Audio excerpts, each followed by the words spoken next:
रात्रीचा मुक्काम आपला मार्केट यार्डला होता. आपण आज त्या ठिकाणी इथून प्रस्थान करून समोरच्या मुक्कामी चाललेलो आहोत. आपण बघू शकता हे मंडीचं मार्केट आहे बघा. आणि अतिशय मार्केट कमिटीने वारकऱ्याची व्यवस्था केलेली आहे. सर्व काही जागा खाली करून वारकऱ्यासाठी निवाऱ्याकरता वारकऱ्यांच्या ती जागा उपलब्ध करून दिलेली आहे.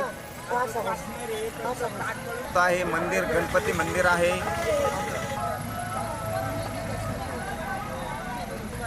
हे मार्केट यार्डचं अण्णाभाऊ साठे यांचं असणार हे नंबर 1 गेट आहे. आणि कार्यकर्त्यांनी भव्य अशी वारकऱ्यांच्या स्वागताची कृषी उत्पन्न बाजार समितीतर्फे वारकऱ्यांचं या ठिकाणी स्वागत झालेलं आहे. आपण बघू शकता.